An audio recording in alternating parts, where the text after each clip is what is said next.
Avant le document qui suit, signalons la page de Karma Police sur Carla Tourné, et leur traduction de Takan. Qui a tué Carla Tourné? C'est un peu la question que l'on se pose spontanément en parcourant les événements étranges, qui ont rythmé la vie de cette femme exceptionnelle, qui a marqué l'ufologie des années 90. Cette intellectuelle insoumise était ce que l'on appelle, dans le langage ufologique contemporain, une abductée, c'est-à-dire quelqu'un qui se souvient avoir été enlevé de force par des entités apparemment extraterrestres.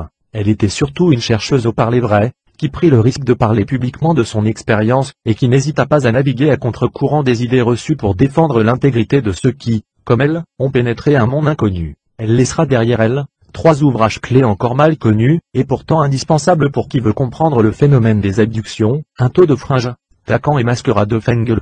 Suite. Carla Tourné fut une femme dévouée et bienveillante qui a aidé de nombreuses abductées à mettre fin à leurs expériences d'abus par des extraterrestres, et ne craignait pas de dire la vérité, aussi bizarre qu'elle puisse paraître.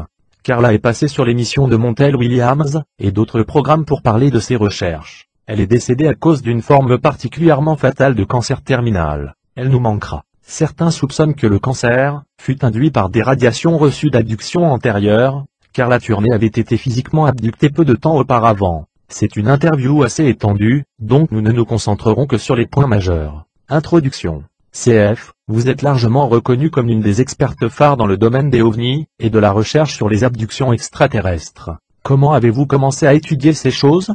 KT, ma famille ne savait rien sur le phénomène, lorsque nous avons commencé à avoir des observations d'ovnis et des abductions. Étant chercheur, je me suis tourné vers la littérature ufologique pour trouver une explication. Après avoir absorbé ce qui était disponible, je n'ai pas trouvé de réponse que je pensais sérieuse. J'ai jugé que la situation était critique pour ma famille, si ce n'est pas globalement, et la seule manière d'obtenir des réponses était de faire des recherches moi-même.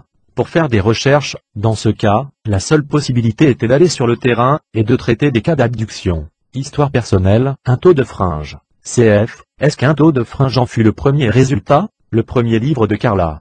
KT, à vrai dire, Un taux de fringe n'était pas le résultat d'une recherche de réponse. C'est plutôt le témoignage de l'éveil de ma famille à ses expériences et la façon dont elle y a fait face, pendant la première année et demie, lorsqu'elles furent vraiment intenses. Ce n'est qu'après que j'ai commencé à bifurquer et travailler avec d'autres personnes. J'ai travaillé avec Barbara Bartolic sur notre cas, et j'ai commencé à travailler avec elle sur d'autres cas. Elle est souvent venue au Texas, là où je vivais, et nous programmions des sessions de travail de 4 ou 5 jours, durant lesquelles des personnes de cette région qui voulaient travailler avec elle venaient chez moi. Elle les interviewait et les mettait sous hypnose régressive. J'ai commencé à apprendre en agissant comme assistante. Si les PhD étaient disponibles dans ce domaine, Barbara en aurait certainement un.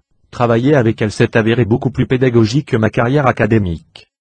Puis les dossiers de Barbara sont devenus si lourds qu'elle n'était plus en mesure de s'occuper de ce problème. Ce n'était plus suffisant pour moi d'assister, et j'ai dû moi-même faire des travaux d'enquête préliminaires. C'est ainsi que mon implication s'est développée. À propos de Barbara Bartolic, voir ceci. Abduction générationnelle. CF, nous avons découvert, dans de nombreux cas, que les parents de la personne qui fait l'expérience d'abduction, parfois ses arrière-grands-parents, ont eu le même genre de rencontre qu'elle. Avez-vous constaté cela dans votre famille?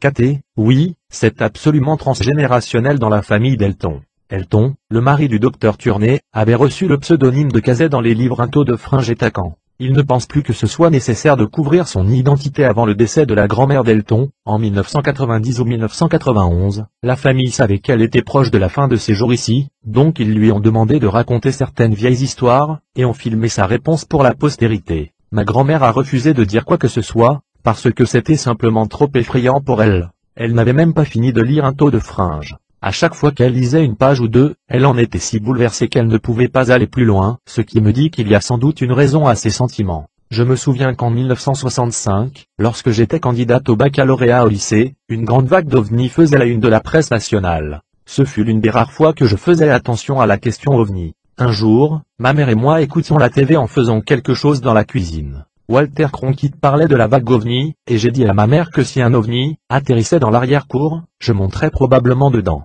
Ma mère, qui était extrêmement douce, et qui ne haussait jamais le ton ni ne me frappait, s'est arrêtée de faire ce qu'elle faisait, m'a attrapé par les épaules, et m'a secoué jusqu'à presque sentir que mes dents allaient tomber. Pendant tout ce temps, elle m'a dit, avec force, jure-le-moi, tu ne t'approcheras jamais, jamais, jamais de l'un d'entre eux. N'ose même pas le dire. C'était le seul accès de colère que j'ai connu de ma mère de toute ma vie. Je sais maintenant par mes recherches, que des réponses extrêmes, comme celle-ci à ce phénomène sont souvent des indicateurs d'une personne qui a eu des expériences. Checklist des abductions. Les cas vierges, les personnes non contaminées par la littérature ufologique, fournissent une image sidérante des contacts humains extraterrestres. Ce qui suit est une vue d'ensemble de ces rapports vierges, une liste d'expériences récurrentes qui, considérées globalement, nous donne une vue rapprochée de ce que font les extraterrestres sur Terre. Ces données ne nous disent pas pour sûr quelle sorte de créatures sont les extraterrestres, ni quelle pourrait être leur fin. Mais cela montre ce que les humains, expérimenter ce qu'ils observent des actions et capacités des extraterrestres.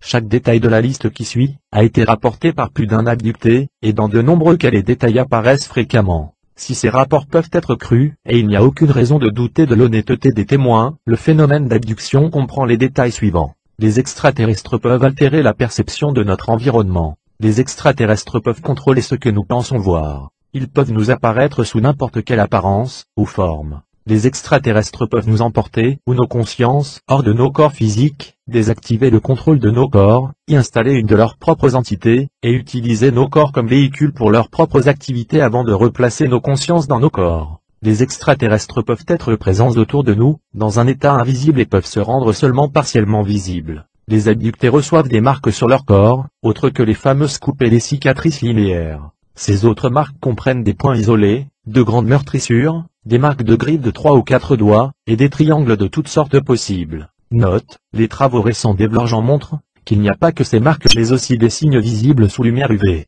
Les femmes abductées souffrent souvent de problèmes gynécologiques sérieux après leur rencontre extraterrestre, et parfois ces problèmes conduisent à des kystes, tumeurs, cancer du sein ou de l'utérus, et à l'hystérectomie. Les extraterrestres prennent des fluides corporels de nos coups, échines, veines, articulations, les genoux et poignets par exemple, et ailleurs. Ils injectent également des fluides inconnus dans diverses parties de nos corps. Un nombre surprenant d'abductés souffrent de maladies graves, qu'ils n'avaient pas avant leur rencontre. Celles-ci conduisirent à des opérations chirurgicales, à l'épuisement, et même à des décès dont les causes ne peuvent pas être identifiées par les docteurs. Certains abductés expérimentent une dégénérescence de leur bien-être mental, social, et spirituel. Des comportements excessifs éclatent souvent, comme l'abus de drogue, l'alcoolisme, la boulimie et la nymphomanie. Des obsessions étranges se développent et provoquent la dislocation de la vie normale, et la destruction des relations personnelles. Les extraterrestres montrent un grand intérêt pour la sexualité adulte, la sexualité des enfants, et infligent des douleurs physiques aux abductés.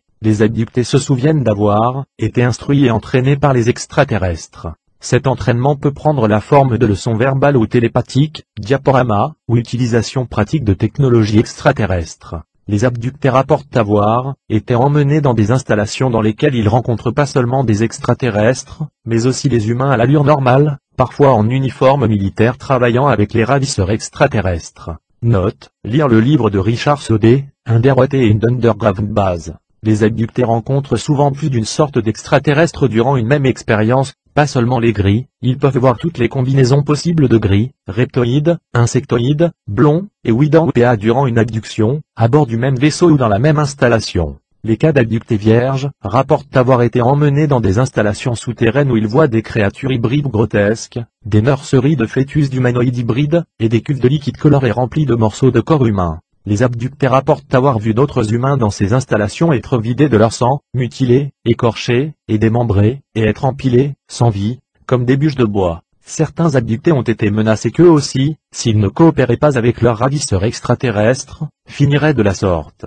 Les extraterrestres viennent dans les maisons, et enlèvent temporairement de jeunes enfants, laissant leurs parents désemparés, paralysés et impuissants. Dans les cas où un parent a été en mesure de protester, les extraterrestres insistent sur le fait que les enfants nous appartiennent. Les extraterrestres ont forcé leurs abductés humains à avoir des relations sexuelles avec des extraterrestres et même avec d'autres abductés, alors que des groupes d'extraterrestres observent ces prestations. Dans de telles rencontres, les extraterrestres se sont parfois déguisés eux-mêmes pour obtenir la coopération de l'abducté, en apparaissant sous des formes telles que Jésus, le pape, certaines célébrités, et même les conjoints décédés des abductés. Les enfants abductés présentent parfois un intérêt nouveau et obsessionnel pour leurs propres organes génitaux après des rencontres extraterrestres, affirmant que les ravisseurs qu'ils viennent pendant la nuit, ont touché ces parties de leur corps. Les extraterrestres effectuent des expériences ou procédures extrêmement douloureuses sur les abductés, disant que ces actes sont nécessaires, mais n'en donnant pas la raison. Les yeux des abductés sont douloureusement retirés de leurs orbites, ce qui permet aux extraterrestres d'écorcher cette zone, ou d'implanter des dispositifs dans la région qui se trouve derrière les yeux une fois retirés. Par exemple, certains abductés sont soumis à des constrictions, pressions, souvent autour de la tête, de la poitrine ou des extrémités. Des examens douloureux des parties génitales et anales sont réalisés, aussi bien aux enfants qu'aux adultes. Les extraterrestres prédisent une période imminente de chaos et destruction globale. Ils disent qu'un certain nombre d'humains, et le nombre varie considérablement selon les cas, seront sauvés de la planète, afin de perpétuer l'espèce, soit sur une autre planète soit de retour sur Terre après la fin de la destruction. De nombreux abductés rapportent qu'ils ne croient pas leurs ravisseurs extraterrestres, et prévoient plutôt une utilisation beaucoup plus sinistre des humains sauvés. Pour chaque cas de cette liste, il y a de multiples rapports de cas non reliés, ce qui confirme que des détails si bizarres ne sont pas le produit d'un seul esprit dérangé. Ces détails sont des preuves convaincantes que, contrairement aux affirmations de nombreux chercheurs ufologues, l'expérience d'abduction ne se limite pas à un modèle invariable d'événements. Ce phénomène ne peut pas être simplement et exclusivement expliqué en termes d'expériences croisées, ou de recherches scientifiques sur la physiologie humaine. Régression hypnotique. CF, vous avez mentionné l'utilisation de l'hypnose, qui fut sujette à de nombreuses controverses. Certains chercheurs ont dit que les personnes sous hypnose peuvent élaborer des scénarios qui ne sont pas arrivés, de manière à complaire à l'hypnotiseur. Certains ont dit que les niveaux multiples de l'expérience où l'on peut percer des mémoires écrans, et dénicher des souvenirs enfouis qui sont différents, sont des artefacts du processus de l'hypnose. Quelles sont vos opinions sur ces questions? KT, je pense que ces positions sont complètement intenables, elles proviennent de ce que j'appelle la recherche de fauteuil. Je ne conçois pas qu'une personne qui a vraiment eu ces expériences puisse les adopter. S'ils les ont vécues et veulent revenir et parler de ce qu'il se passe vraiment, lorsqu'ils expérimentent l'hypnose, pour voir ce dont ils se souviennent consciemment, alors nous aurons un dialogue. Pour le moment, ils parlent sans savoir. Ils parlent hypothétiquement, et leurs opinions sont basées sur des compréhensions erronées du phénomène, des expériences, et du contrôle exercé sur les abductés durant ces expériences. Il est facile de philosopher toutes sortes d'explications, mais cela ne signifie pas que ces explications ont un quelconque lien avec ce qu'il se passe vraiment. Aussi, il y a de bons hypnotiseurs et de mauvais hypnotiseurs. Un mauvais hypnotiseur peut sans doute esquinter pas mal de choses. Je sais que des gens qui ont été voir des hypnotiseurs pour arrêter de fumer, ou pour des problèmes de diète, ont parfois souffert davantage après l'hypnose. Évidemment, certaines choses peuvent être mal traitées, mais mon expérience avec l'hypnose, et la véracité de ce qui est souvenu m'a prouvé que ce fut exact. J'ai été en mesure d'enquêter sur ces cas. Parfois, des éléments erronés apparaissent, ou sont créés à cause de la situation, mais ce n'est pas la norme. J'en conclus que l'hypnose est, dans l'ensemble, l'un des meilleurs outils dont nous disposons. Utilisé correctement, ce pourrait être le seul outil que nous ayons pour amener à l'état conscient certains éléments d'information, ou niveau d'information. J'ai pu vérifier de nombreux souvenirs en les comparant aux preuves extérieures vérifiables, et ils se sont avérés corrects. Mémoire écran, caméléon et nazi. CF, vous avez constaté, n'est-ce pas, que parfois il y a des niveaux multiples, comme les couches d'un oignon? Un expérienceur est mis sous hypnose et apporte un scénario, puis, lorsqu'il est régressé plus profondément, il brise le premier niveau, vous découvrez que c'est une mémoire écran, et un différent scénario émerge. KT, oui, et il me semble que, dans certains cas, un niveau plancher peut être atteint. CF, combien il y a-t-il de niveaux, à quelle profondeur pouvez-vous aller, et qu'il y a-t-il au fond? KT, nous n'avons pas fait suffisamment de recherches pour répondre à ces questions sans être un philosophe de fauteuil. En général, pas toujours, le premier appel porte le plus souvent sur l'information consciente. Quand le sujet est conduit à un niveau plus profond de l'état de transe, et est invité à se concentrer, ce l'on rapporte souvent est que le sujet ne verra pas la même chose que lors d'un rappel conscient. Puis un processus de tâtonnement commence. Le sujet pense, ceci fut incorrect, je sens que quelque chose était faux, et quand je me concentre, je vois que ce n'est pas comme je pensais que ce l'était. C'est un niveau de transition. Il peut y avoir quelques niveaux seulement, comparé à, disons, 20 niveaux, mais il y a certainement un niveau de couverture, qui recouvre une fondation plus solide. Si l'on aide le sujet à programmer ses ordinateurs mentaux pour pénétrer l'illusion, et ne dire que des énoncés véridiques, corrects, en réponse à, comme le disait souvent Barbara, clarifier la vision, alors ils se souviendront de scénarios radicalement différents, non pas des versions enrichies des premiers scénarios, mais quelque chose d'assez différent de ce que leurs dernières mémoires conscientes ont montré. Il y a au moins 2 niveaux, et peut-être 3. CF, les gens nous ont dit qu'ils peuvent briser progressivement les mémoires écrans jusqu'à obtenir un scénario impliquant des reptiliens, et qu'ils ne peuvent pas aller plus loin. Est-ce bien le cas? KT, dans les quelques cas que je connais très bien, lorsque la ligne de base est atteinte, les reptiliens sont impliqués. CF, Est-ce que les gris sont toujours impliqués au plus haut niveau? KT, parfois le premier niveau implique des gris, parfois des humains, parfois des Pléiadiens, parfois des animaux étranges. CF, les abductés nous disent avoir vu des êtres, des nordiques angéliques, par exemple, et ensuite, lorsqu'ils se concentrent et essaient de se focaliser sur les mémoires qu'ils ont de ces êtres, ils disparaissent et derrière eux il y a les types lézards. KT, il y a un certain nombre de cas que je ne connais pas bien. J'ai entendu d'autres chercheurs parler de la même chose. Dans un cas que je raconte dans un taux de fringe, James avait surtout des souvenirs conscients, et n'a quasiment pas eu besoin d'hypnose. Il se souvient avoir été entraîné à proximité d'une superbe femme pléiadienne, qui était très attractive et tendre, et presque séduisante. Elle voulait qu'il vienne l'embrasser. Lorsqu'il vint dans son étreinte, et pensait qu'elle allait l'embrasser, elle a entièrement disparu et ce qu'il restait à la place, était un personnage noir violacé, grumeleux, d'une apparence presque visqueuse avec des traits assez asymétriques. J'ai rencontré ce même type de créature dans plusieurs autres cas. L'entité était très forte. Au lieu d'embrasser James, la créature l'a jeté au sol, et a pressé un tube de 60 cm par sa gorge, dans son estomac, et en a retiré des sucs gastriques. Le jour d'après, il avait encore un certain goût de bile, l'intérieur de sa gorge était endolori, et il a découvert des griffures des deux côtés de son cou, là où il a été tenu. Quoique l'entité fût, elle avait des sortes de griffes, qui, bien sûr, correspondent aux reptiliens. Peut-être, qu'il n'a pas vu le personnage entier, car il était trop près de lui, mais il pouvait voir un peau grumeleuse, qui pourrait correspondre à l'apparence rugueuse, écailleuse, qui est considérée comme reptilienne. C'est bosselé, strié, osseux, fort, lacéré. CF, apparemment ces êtres ont la capacité de projeter des images différentes. KT, certaines personnes disent qu'ils se transforment, qu'ils mutent ou changent leur propre vraie forme. Je ne considère pas cela exact. Je ne pense pas qu'ils ressemblent vraiment à une blonde, qu'ils font quelque chose pour vous tromper, et puis qu'ils ressemblent soudainement à un reptilien. Je pense que ce qu'ils modifient est la perception humaine. Ils peuvent certainement projeter de fausses images, tout comme lorsque la grand-mère de Ted lit son défunt mari, de façon à ce qu'elle consente à avoir une relation sexuelle. Le grand-père de Ted est mort depuis 6 ans, et au milieu du rapport avec ce qu'elle pensait être son mari défunt, l'image a disparu, parce, je suppose, les extraterrestres voulaient prendre le jus émotionnel, et elle vit un reptoïde sur elle. Nous avons également entendu des histoires sur des militaires présents lors d'abductions, et lorsque les personnes focalisent leur concentration sur eux, ils changent. BDD Hopkins raconte une histoire sur une personne qui a vu un policier militaire. Il se demandait pourquoi donc ce policier militaire était là, et tenta de se concentrer avec beaucoup d'attention sur lui. En faisant cela, le policier militaire se changea, devant ses yeux, en un officier de haut rang, puis ensuite en un officier nazi. Note de Branton, sous hypnose régressive, Barney, qui avec sa femme a affirmé avoir été abducté par des gris reptiliens de Zeta Reticuli, a également rapporté avoir vu un officier militaire nazi allemand dans le vaisseau, travaillant avec les extraterrestres. Cela suggère que la CIA a plus ou moins hérité du plan de collaboration des extraterrestres, qui fut initié par les Bavariens en août autour de 1933. Les extraterrestres ne peuvent pas nous permettre d'interagir avec eux dans notre état normal de conscience, car nous serions sous notre propre contrôle, et ce n'est pas ce qu'ils désirent. D'autres exposés de Karl Latuerne classés par sujet, menace via l'utilisation de clones. On lui a dit, si tu ne coopères pas, nous te remplacerons par ceci et personne ne saura la différence. Lorsque Ted était adolescent, lui et de nombreux autres adolescents, furent abductés ensemble et on leur montrèrent des copies de leur corps. Dans ce cas, aussi, les clones sont utilisés comme menace. L'utilisation extraterrestre des clones.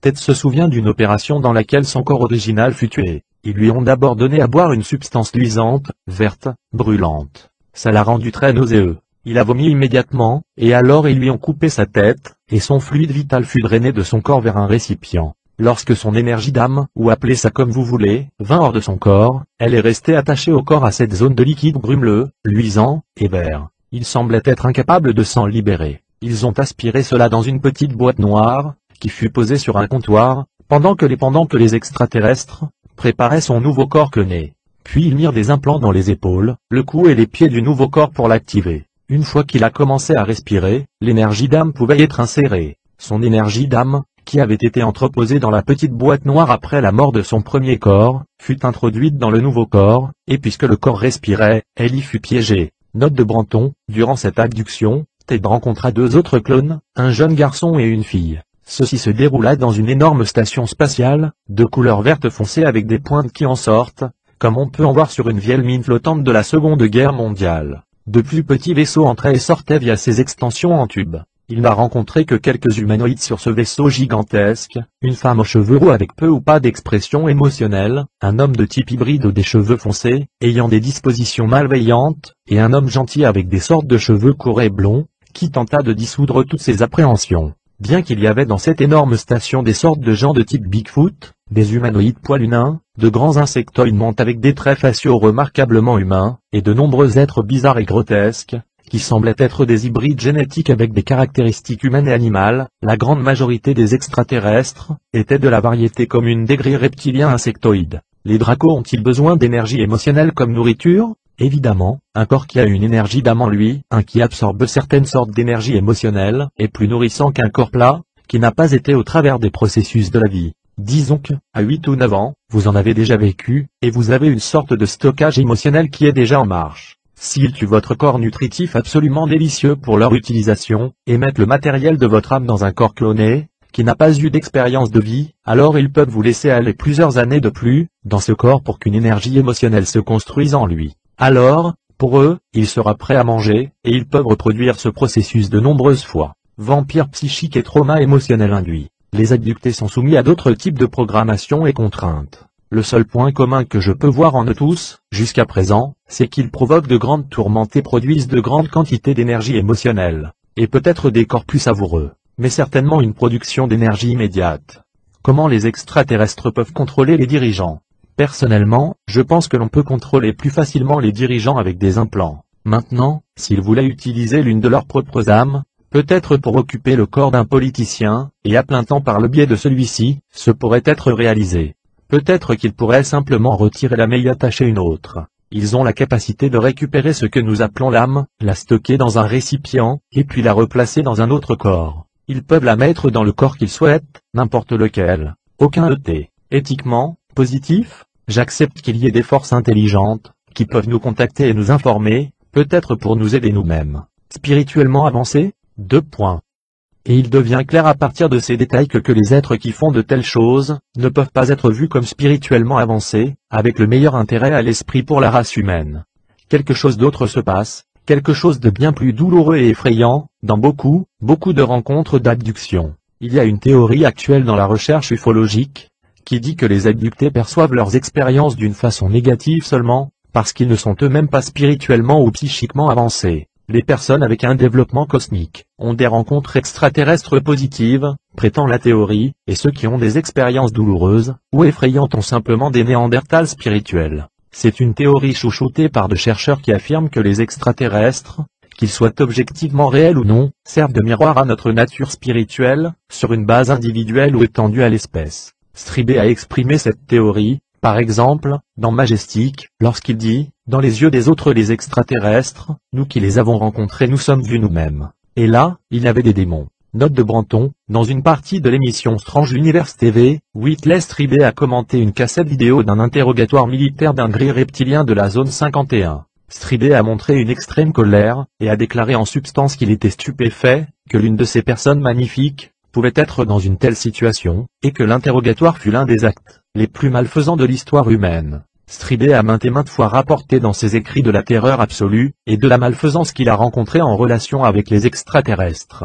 Il a également affirmé que la terreur et douleur, la consumaient à un tel point qu'il ressentait, que le vieux Whitley disparaissait, et quelque chose d'autre prenait sa place. Serait-il possible que Whitley Stribé ne soit plus à la maison, en un sens, et que la personne qui a réagi à la vidéo, n'était pas exactement le même Whitley, qui résidait là avant que ces expériences majeures d'abduction aient commencé? L'utilisation de la douleur, la torture et la terreur est un moyen commun, et bien connu de mind control, et fragmentation mentale parmi les incidés. Dans les affres de la douleur et de l'intensité émotionnelle ou même la stimulation sexuelle, il est facile d'induire une programmation hypnotique ou même, une personnalité alterne, ou altère chez un sujet mind contrôlé. Ayant travaillé avec tant d'abductés décents, honnêtes, positivement orientés, je crois cependant que cette théorie est fausse. Elle est pire que fausse, elle est infâme, aussi infâme que de blâmer la victime d'un viol pour les violences commises à son encontre. Cette attitude qu'ils ont des expériences négatives, parce qu'ils ne sont pas suffisamment spirituellement développés fait éprouver aux nombreux abductés, le sentiment d'avoir été doublement violés, d'abord par les extraterrestres qui les ont enlevés,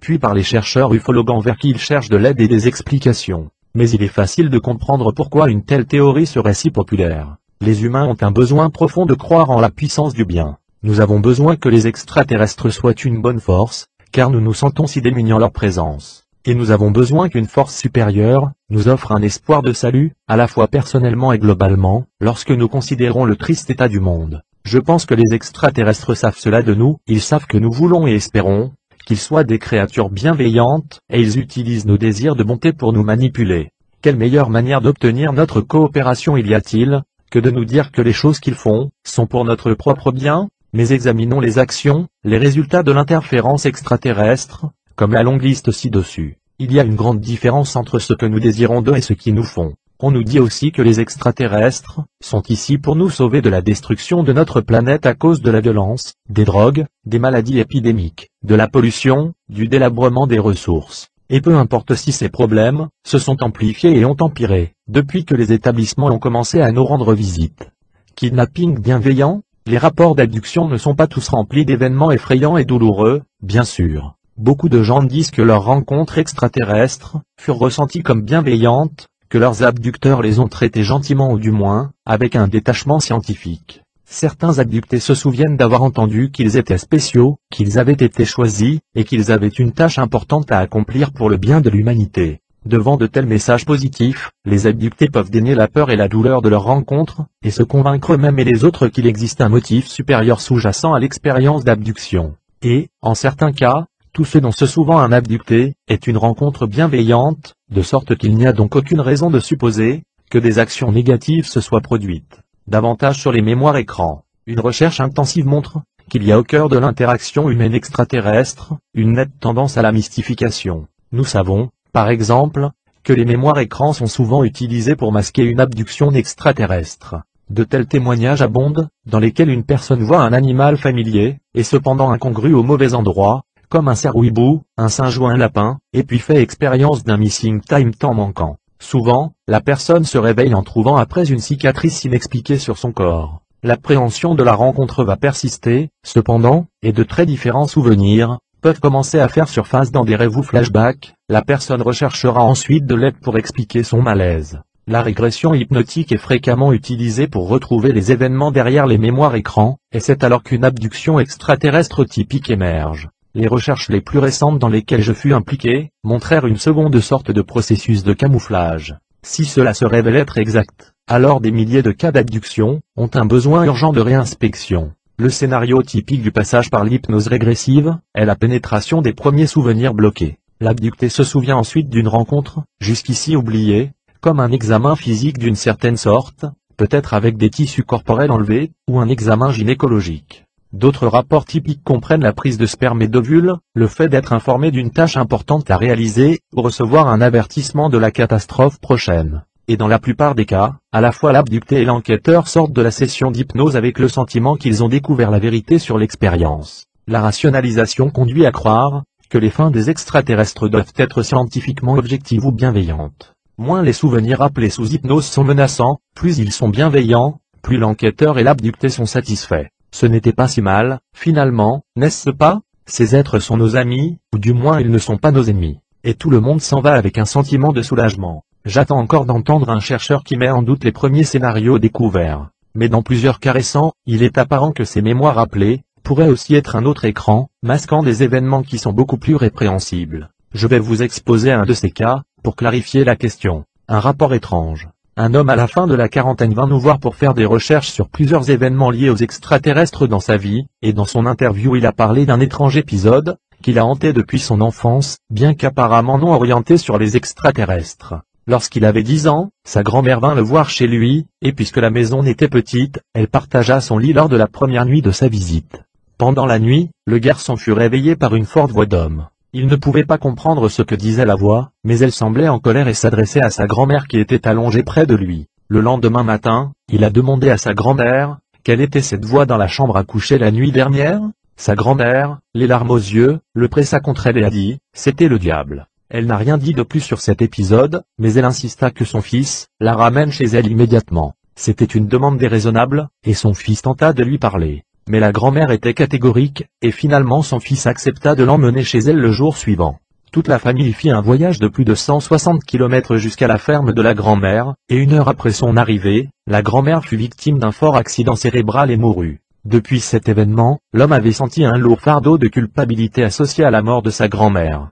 Pourtant, il n'y avait pas de raison consciente pour lui de ressentir cela.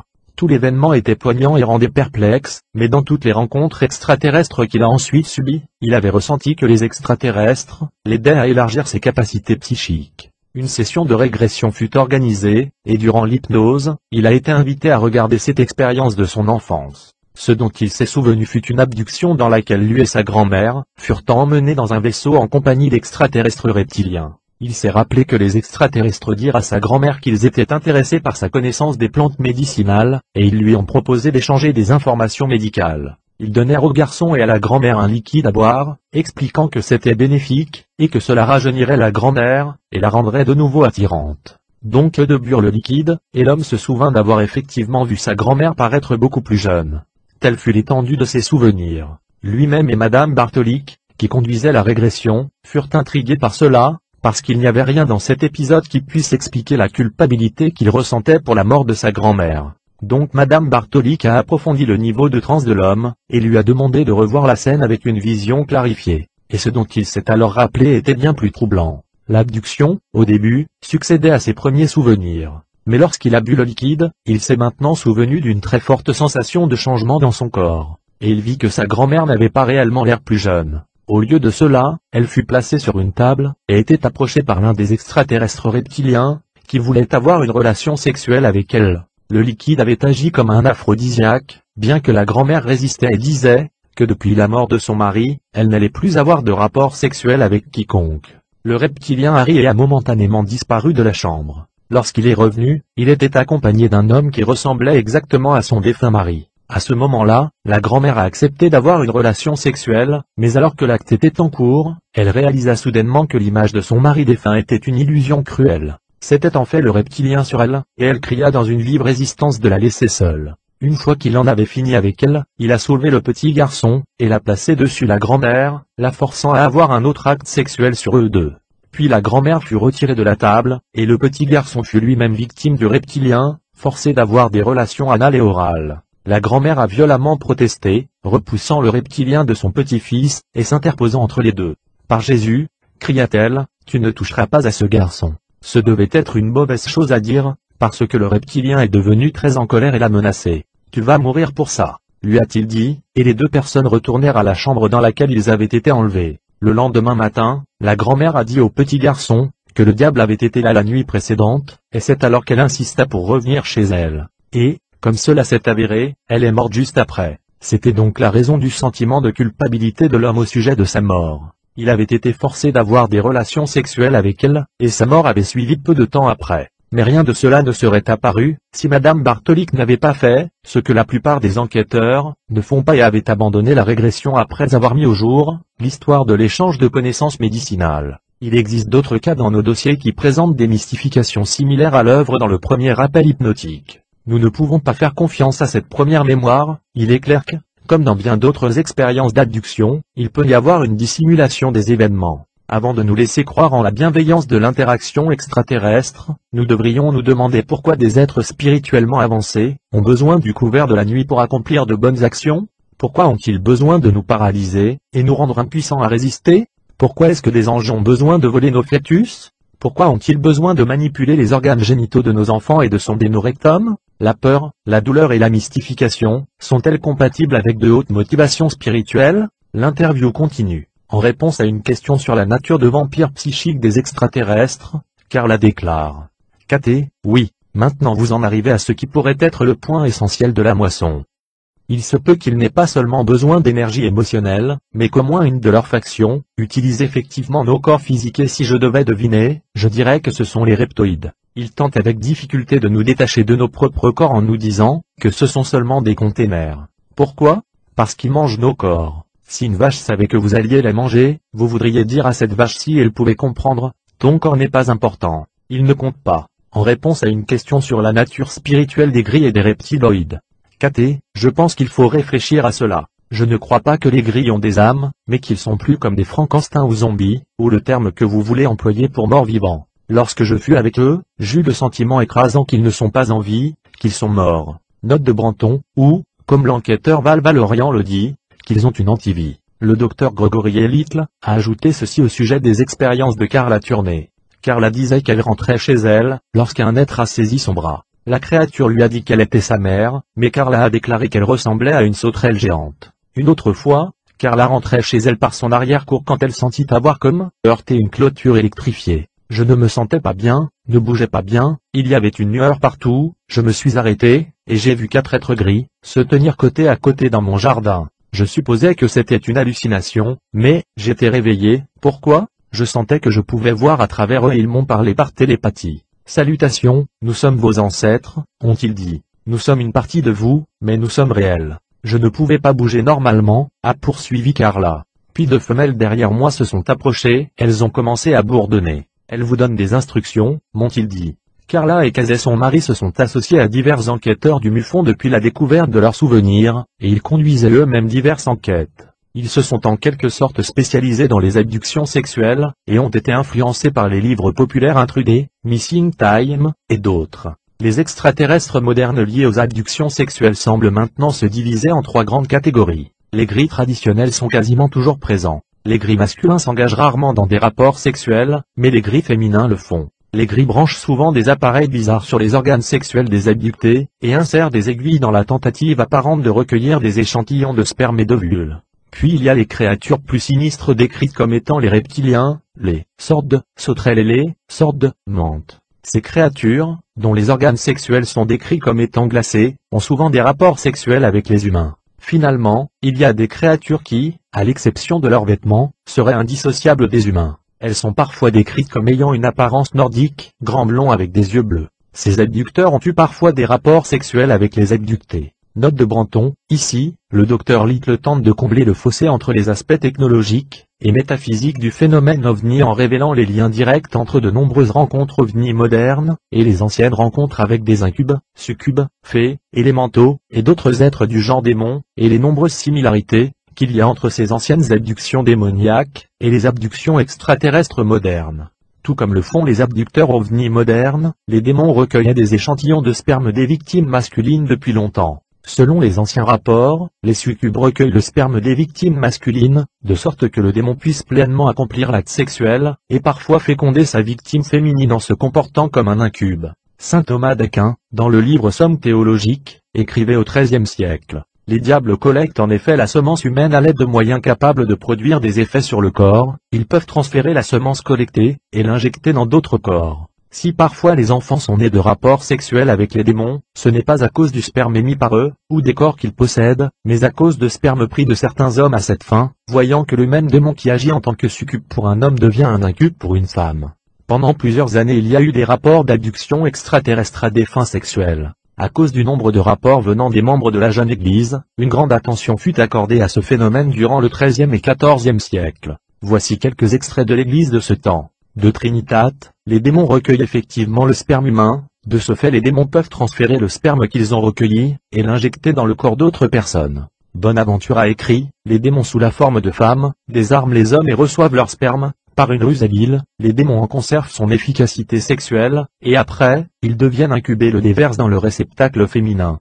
Tout comme dans les témoignages modernes d'OVNI, les incubes qui désirent avoir des relations sexuelles avec un homme, ajusteront leur forme afin d'abaisser la résistance de la victime. En 1698 Joan Klein rapportait une affaire dans laquelle une femme affirmait avoir été fécondée par son mari mort depuis longtemps. Une créature adoptant sa forme, lui était apparue la nuit dans sa chambre, elle n'a tout simplement pas pu y résister. Beaucoup d'autres victimes d'incubes affirmaient que l'incube leur apparaissait en tant que personne décédée, qu'elle connaissait et aimait. Le conte d'Ansel et Gretel. L'histoire d'Ansel et Gretel apporte une leçon que chaque abducté devrait écouter avec attention. Ces enfants innocents, errants, perdus et effrayés dans la forêt, rencontrèrent un maison en pain d'épices, qui semblait leur offrir abri et nourriture. La propriétaire de la maison, une vieille femme flétrie, les effraya au début, mais leur faim les a poussés à accepter sa proposition de venir à l'intérieur et de se nourrir. Ils entrèrent dans la maison en pain d'épices et devinrent rapidement les captifs de la vieille femme. Gardés dans des cages, les 2 enfants étaient abondamment nourris. Ce n'était pas à leur avantage, cependant. En fait, ils étaient engraissés pour le four. Le caractère trompeur de la maison en pain d'épices, et l'offre de la vieille femme ont assez bien fonctionné. C'est le caractère trompeur de cette histoire qui contient un avertissement pour les humains qui sont abductés par les extraterrestres. Comme Ansel et Gretel, nous sommes d'abord terrifiés par les extraterrestres, mais dans de trop nombreux cas, notre peur est domptée par les mots de nos ravisseurs et par les pensées et expériences qu'ils nous présentent.